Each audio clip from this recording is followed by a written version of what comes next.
প্রিয় দর্শক, আপনারা কি জানেন ইরান সম্পর্কিত একটি ভবিষ্যৎবাণী স্বয়ং আমাদের প্রিয় নবী মুহাম্মদ সাল্লাল্লাহু আলাইহি ওয়াসাল্লাম করেছিলেন? একটি ছেঁড়া চিঠি, একটি মুহূর্তের ঘটনা যা ইতিহাসের ধারা পাল্টে দিয়েছিল। আর সেই ভবিষ্যৎবাণী আজও ইতিহাসবিদদের বিস্মিত করে।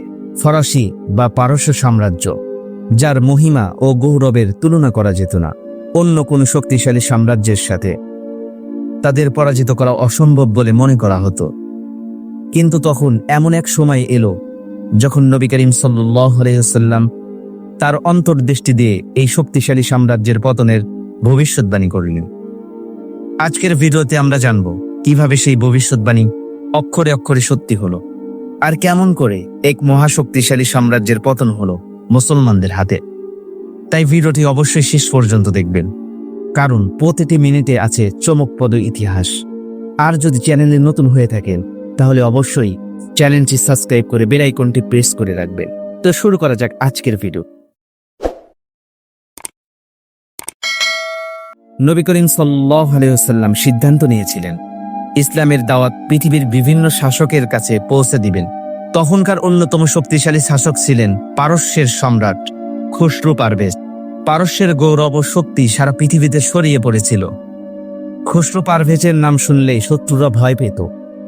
এমন এক সম্রাটের কাছেই নবী করিম সাল্লাল্লাহু আলাইহি ওয়াসাল্লাম ইসলামের আহ্বান জানিয়ে একটি চিঠি পাঠালেন।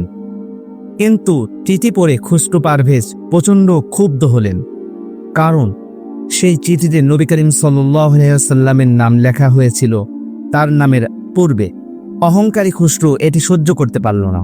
সে চিঠিটি ছিঁড়ে ফেলল এবং আদেশ দিল আরব থেকে মুহাম্মদ সাল্লাল্লাহু আলাইহি ওয়াসাল্লামকে ধরে এনে তার সামনে হাজির করতে হবে। ঠিক তখনই নবী করিম সাল্লাল্লাহু আলাইহি ওয়াসাল্লাম বলিলেন, যেভাবে সে এই চিঠি ছিঁড়ে ফেলেছে সেভাবেই তার সাম্রাজ্য টুকরো টুকরো হয়ে যাবে। এটি ছিল এক মহা ভবিষ্যৎবাণী। বন্ধুরা, একটু চিন্তা করে দেখুন, সে সময়ে কেউ কি ভাবতে পারত পারস্য সাম্রাজ্যের মতো শক্তিশালী ও অজেয় সাম্রাজ্য পতনের দিকে ধাবিত হতে পারে? কিন্তু আল্লাহর ইচ্ছায় ইতিহাসে তাই ঘটেছিল। অভ্যন্তরীণ ক্ষমতার লড়াই সাম্রাজ্যকে দুর্বল করে তোলে। খুসরো পারভেজের নিজের ছেলে সিংহাসন দখল করতে গিয়ে 18 ভাইকে হত্যা করে এবং খুসরো পারভেজকে বন্দী করে। বন্দী অবস্থায় খুসরো মৃত্যুবরণ করে। কিন্তু ছেলেরও ভাগ্য খারাপ, সে মহামারীতে আক্রান্ত হয়ে অল্প দিনেই মারা যায়। এরপর একের পর এক নতুন শাসক সিংহাসনে বসলেও কেউ দীর্ঘদিন ক্ষমতা ধরে রাখতে পারেনি। রাজ পরিবারের ধ্বংস, অভ্যন্তরীণ ষড়যন্ত্র এবং দরবারি দ্বন্দ্ব সাম্রাজ্যকে ভিতর থেকে নড়বড়ে করে ফেলে।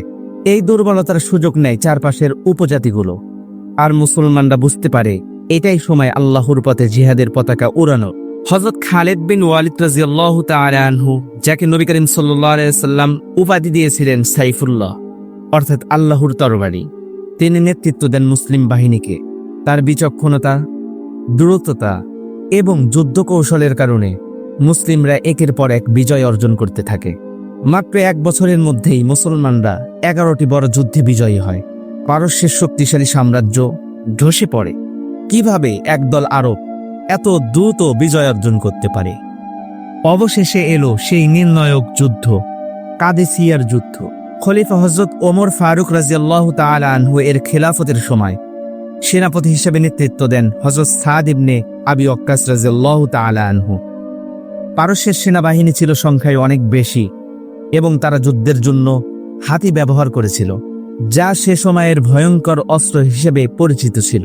প্রথমে মুসলমানদের মধ্যে বিশৃঙ্খলা তৈরি হলেও সাহস ও ধৈর্যের সাথে তারা হাতিগুলোকে অক্ষম করে দেয়। হাতিগুলো পাল্টা আক্রমণে নিজেদের বাহিনীতেই ধ্বংস ডেকে আনে। এই সুযোগে মুসলমানরা পূর্ণ শক্তিতে আক্রমণ চালায়। পারস্য বাহিনীর সেনাপতি নিহত হয় এবং সৈন্যরা ভয়ে পালিয়ে যায়। এই পরাজয়ের মধ্য দিয়েই শুরু হয় পারস্য সাম্রাজ্যের পতন।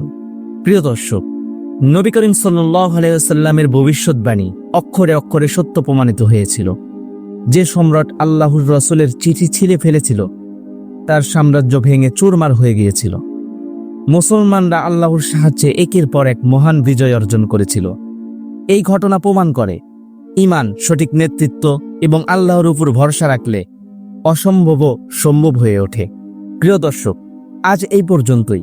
ইতিহাসের এই ঘটনায় আমাদের জন্য রয়েছে বড় শিক্ষা। পরবর্তী পর্বে আমরা দেখব এই বিজয় কিভাবে ইসলামকে বিশ্বের পরাশক্তি হিসেবে প্রতিষ্ঠিত করেছিল। আর এখনো যদি ভিডিওটি লাইক করে না থাকেন তাহলে অবশ্যই ভিডিওটি একটি লাইক দিন এবং এই গল্পটি বন্ধুদের সাথে শেয়ার করুন। আর যদি চ্যানেলটি সাবস্ক্রাইব করে না থাকেন তাহলে অবশ্যই চ্যানেলটি সাবস্ক্রাইব করে বেল আইকনটি প্রেস করে রাখুন।